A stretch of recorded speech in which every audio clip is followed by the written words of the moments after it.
Hello everyone, ಎಲ್ರಿಗೂ welcome back to ನಿಮ್ಮ ಕಲ್ಪನೆ ಯೂಟ್ಯೂಬ್ ಚಾನಲ್. ಬನ್ನಿ ಇವತ್ತು ಮನೆಯಲ್ಲಿ ಬಿಸ್ಕೆಟ್ಸ್ನ ಹೇಗೆ ಮಾಡೋದು ಅಂತೇಳಿ ನೋಡೋಣ. ಅದಕ್ಕೆ ಬೇಕಾಗಿರುವಂಥ ಇಂಗ್ರೀಡಿಯೆಂಟ್ಸ್ನ ನೋಡೋಣ ಬನ್ನಿ. ಮೊದಲಿಗೆ 1 ಬೌಲ್ ಮೈದಾ,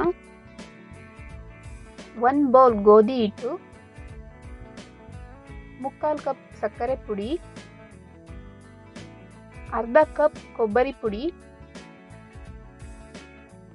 3ರಿಂದ 4 ಏಲಕ್ಕಿನ ಪುಡಿ ಮಾಡಿ ಇಟ್ಕೋಬೇಕು, 2ರಿಂದ 3 ಸ್ಪೂನ್ ತುಪ್ಪ, 200 ml ಆಯಿಲ್. ಬನ್ನಿ ಈಗ ಮಾಡೋ ವಿಧಾನ ಹೇಗೆ ಅಂತ ನೋಡೋಣ. ಒಂದು ಮಿಕ್ಸಿಂಗ್ ಬೌಲ್ ತಗೊಂಡು 1 ಬೌಲ್ ಮೈದಾ ಹಾಕೋಬೇಕು, ಮತ್ತು 1 ಬೌಲ್ ಗೋಧಿ ಹಿಟ್ಟು, 3/4 ಕಪ್ ಸಕ್ಕರೆ ಹಾಕ್ತಾ ಇದ್ದೀನಿ ನಾನಿಲ್ಲಿ. ನೀವು ಬೇಕಿದ್ರೆ ಸ್ವೀಟ್ ಜಾಸ್ತಿ ಬೇಕು ಅನ್ಸೋರು 1 ಕಪ್ ಕೂಡ ಹಾಕೋಬೋದು. ಅರ್ಧ ಕಪ್ ತುರಿದಿಟ್ಟಿರುವಂತಹ ಕೊಬ್ಬರಿ, ಮತ್ತು 3ರಿಂದ 4 ಪುಡಿ ಮಾಡಿಟ್ಕೊಂಡಿರುವಂಥ ಏಲಕ್ಕಿ, 2ರಿಂದ 3 ಸ್ಪೂನ್ ತುಪ್ಪನ ಹಾಕಿ ಚೆನ್ನಾಗಿ ಒಂದ್ಸಲ ಮಿಕ್ಸ್ ಮಾಡ್ಕೊಳ್ಳಿ. ಮಿಕ್ಸ್ ಮಾಡ್ಕೊಂಡಿದ ನಂತರ ಸ್ವಲ್ಪನೇ ನೀರು ಹಾಕ್ಕೊಂಡು ಇದನ್ನು ಚೆನ್ನಾಗಿ ಕೈಯಿಂದ ಕಲಿಸ್ಕೋಬೇಕು. ಇದಕ್ಕೆ ಸ್ವಲ್ಪನೇ ನೀರು ಹಾಕ್ಕೊಂಡು ಕಲಿಸ್ಕೊಳ್ಳಿ, ಇಲ್ಲಾಂದರೆ ಅದು ತೆಳ್ಳಗಾಗ್ಬಿಡುತ್ತೆ. ಚಪಾತಿ ಹಿಟ್ಟಿನ ಅದಕ್ಕೆ ಕಲಿಸ್ಕೋಬೇಕು. ಇದನ್ನು ನಾವು ಮಾಮೂಲಿ ಚಪಾತಿ ಹಿಟ್ಟು ಹೇಗೆ ಕಲಿಸ್ಕೊತೀವೋ ಹಾಗೆ ಕಲಿಸ್ಬಿಟ್ಟು ಒಂದು 2 ನಿಮಿಷ ಅದನ್ನು ನೆನ್ಕೊಳ್ಳೋದಕ್ಕೆ ಬಿಡಬೇಕು. ಒಂದು 2 ನಿಮಿಷ ಆದ ನಂತರ ಅದನ್ನು ತಗೊಂಡು 2 ಪೀಸಸ್ ಆಗಿ ಮಾಡ್ಕೊಳ್ಳಿ. ನಂತರ ಒಂದು ಚಪಾತಿ ಅರಿಯುವಂಥ ಮಣೆ ತೊಗೋಬೇಕು. ಮಣೆ ತಗೊಂಡು ಅದ್ರ ಮೇಲೆ ಒಂದು ಸ್ವಲ್ಪ ಮೈದಾ ಹಿಟ್ಟನ್ನು ಹಾಕ್ಬಿಟ್ಟು ಅದ್ರ ಮೇಲೆ ನಾವು ಕಲಸಿಟ್ಕೊಂಡಿರುವಂಥ ಹಿಟ್ಟನ್ನು ಹಾಕಿ ಮನೆಯಲ್ಲಿ ನಾವು ಯಾವ ರೀತಿ ಚಪಾತಿನ ಅರಿತೀವೋ ಅದೇ ರೀತಿ ಇದನ್ನು ಲಟ್ಟಿಸ್ಕೋಬೇಕು.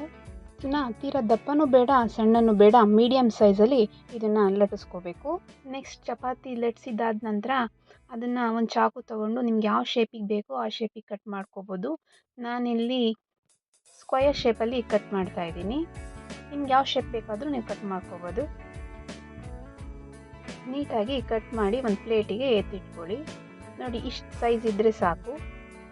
ಎಲ್ಲ ಕಟ್ ಮಾಡಿರುವಂಥ ಪೀಸಸ್ನ ಒಂದು ಪ್ಲೇಟಲ್ಲಿ ಹಾಕಿ ಎತ್ತಿಟ್ಕೊಳ್ಳಿ. ಎಣ್ಣೆನ ಕಾಯಕ್ಕಿಟ್ಬಿಟ್ಟು ಎಣ್ಣೆ ಕಾದ ನಂತರ ಒಂದೊಂದೇ ಪೀಸಸ್ನ ಅದರಲ್ಲಿ ಹಾಕಬೇಕು. ಎಲ್ಲ ಪೀಸಸ್ನೂ ಹಾಕಿದ ನಂತರ ಒಂದು ಸಲ ಚೆನ್ನಾಗಿ ನೀಟಾಗಿ ಕೈ ಆಡಿಸಿ. ಇದನ್ನು ಯಾವತ್ತೂ ಲೋ ಫ್ಲೇಮಲ್ಲೇ ಮಾಡಬೇಕು, ಇಲ್ಲಾಂದರೆ ಒಳಗೆಲ್ಲ ಹಸಿನೇ ಇರುತ್ತೆ, ಮೇಲೆ ಮಾತ್ರ ಬ್ರೌನ್ ಕಲರ್ ಆಗಿರುತ್ತೆ. ಗೋಲ್ಡನ್ ಬ್ರೌನ್ ಬರೋವರೆಗೂ ಫ್ರೈ ಮಾಡಿ ಒಂದು ಪ್ಲೇಟಲ್ಲಿ ಎತ್ತಿಟ್ಕೊಳ್ಳಿ. ಈಗ ತುಂಬ ಕ್ರಿಸ್ಪಿಯಾಗಿರುವಂತಹ ಬಿಸ್ಕೆಟ್ಸ್ ರೆಡಿಯಾಗಿದೆ. ಮಕ್ಕಳಿಗಂತೂ ಇದು ತುಂಬ ಇಷ್ಟ ಆಗುತ್ತೆ. ನಿಮ್ಮ ಮನೇಲೂ ಕೂಡ ಮಕ್ಕಳಿದ್ರೆ ಈ ರೆಸಿಪಿನ ಒಂದ್ಸಲ ಮರಿದೇ ಟ್ರೈ ಮಾಡಿ. ಟೇಸ್ಟ್ ಆಗಿತ್ತು ಅಂತೇಳಿ ಕಮೆಂಟ್ ಸೆಷನಲ್ಲಿ ತಿಳಿಸಿ. ಹೊರಗಡೆ ತಂದು ಕೊಡೋದಕ್ಕಿಂತ ಮನೆಯಲ್ಲಿ ಈ ಥರ ಮಾಡಿಕೊಟ್ರೆ ಮಕ್ಕಳಿಗೆ ತುಂಬ ಇಷ್ಟ ಆಗುತ್ತೆ. ಇನ್ನು ಯಾರೆಲ್ಲ ನಮ್ಮ ಚಾನಲ್ನ ಸಬ್ಸ್ಕ್ರೈಬ್ ಮಾಡ್ದಲೇ ನೋಡ್ತಾ ಇದ್ದೀರಾ, ಪ್ಲೀಸ್ ಲೈಕ್ ಮಾಡಿ, ಸಬ್ಸ್ಕ್ರೈಬ್ ಮಾಡಿ. Thank you for watching.